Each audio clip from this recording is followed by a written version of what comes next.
Assalamualaikum warahmatullahi wabarakatuh.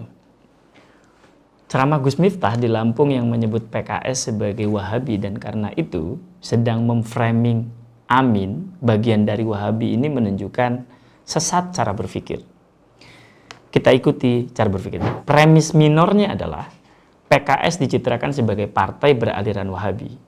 Premis mayornya, Amin didukung PKS. Natijahnya, Amin didukung Wahabi. Kita ikuti alur berpikir begini. Premis minornya, Gelora adalah pecahan PKS dan sekarang ini diketuai Anies Mata yang lulusan LIPIA. Panjenengan tentu tahu semua bukan apa itu LIPIA? Nah, premis mayornya, Prabowo Gibran didukung Gelora. Natijahnya, Prabowo didukung Gelora yang dipimpin alumnus LIPIA yang jelas-jelas Wahabi. Cara berpikir sesat begini kalau kita runut masih banyak sekali contohnya sebenarnya. Malah bisa lebih parah sebenarnya kalau kita singgung dengan keberadaan Abu Janda misalnya, pendukung fanatik Israel yang sekarang ini menjadi pendukung Pak Prabowo dan Pak Gibran. Natijahnya gitu, berarti Prabowo Gibran ini ya pendukung Israel. Tetapi kita tidak ingin terjebak dalam cara berpikir gholat begini. Ini dalam mantik sebut berpikir gholat. Kita sebagai Nahdliyin memiliki wazan sendiri, memiliki timbangan sendiri di dalam menentukan capres-cawapres.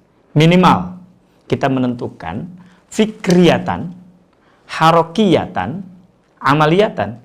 Kita uji tuh semua calon presiden dan wakil presiden dengan 3, secara pemikiran, secara pergerakan, dan secara amaliyah. Secara pemikiran, jelas sekali bahwa Pak Anies Baswedan dan Gus Imin sudah sangat khas Ahlus Sunnah wal Jamaah. Simak misalnya tulisan Pak Anies berjudul Meluruskan Jalan Menghadirkan Keadilan. Sangat asy'ariyah sekali, menggabungkan antara ikhtiar dengan doa.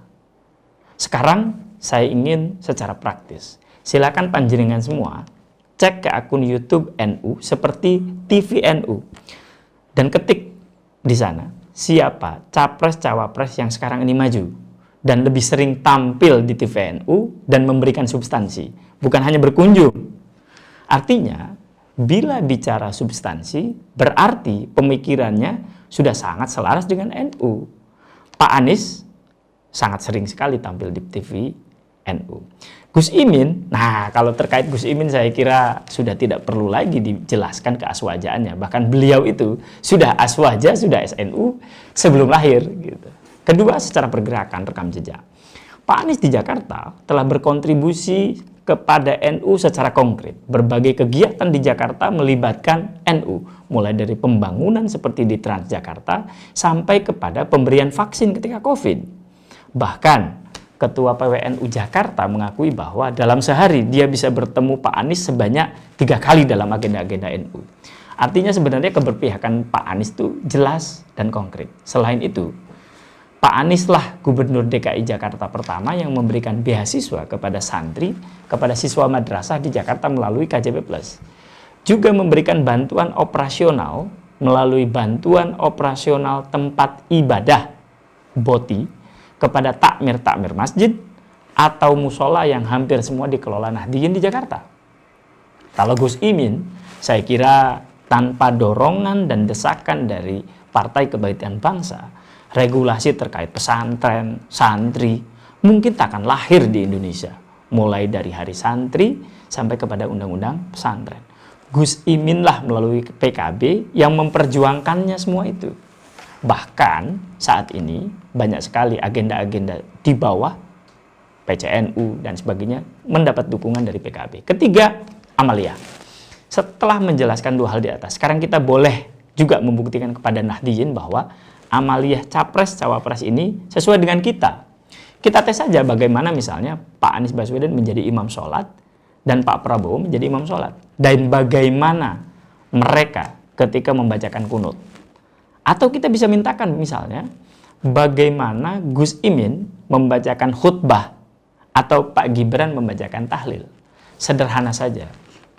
Bagaimana mungkin kita menyerahkan urusan-urusan Nahdliyin, urusan-urusan santri kepada calon pemimpin yang jelas-jelas tak memiliki kesamaan dengan kita sebagai Nahdliyin, sebagai santri, tidak memiliki rekam jejak. Nanti yang akan kita pilih itu adalah presiden dan wakil presiden. Dalam hal ini adalah Pak Anies Baswedan dan Gus Muhaimin Iskandar, atau Pak Prabowo Subianto dan Pak Gibran. Bukan orang-orang yang mendukungnya. Mereka lah yang akan menentukan dan memutuskan. Gitu. Jadi, bagaimana kita meluruskan cara berpikir seperti Gus Miftah tadi? Cuma perlu satu hal, berpikir benar dalam rangka kebangsaan. Presiden dan wakil presiden itu dipilih oleh setiap warga negara dan kelak akan melunasi janji kemerdekaan Indonesia. Konstitusi kita secara jelas menyatakan republik ini berjanji untuk melindungi segenap bangsa Indonesia dan seluruh tumpah darah Indonesia, memajukan kesejahteraan umum, mencerdaskan kehidupan bangsa, dan ikut melaksanakan ketertiban dunia. Dan itu saya kira ada di pihak Pak Anies Baswedan dan Gus Abdul Muhaimin Iskandar. Karena itu tak perlu ragu dan yakinlah Amin adalah pilihan terbaik santri dan Nahdliyin kita. Demikian, wallahul muwaffiq ila aqwamit thoriq. Assalamualaikum warahmatullahi wabarakatuh.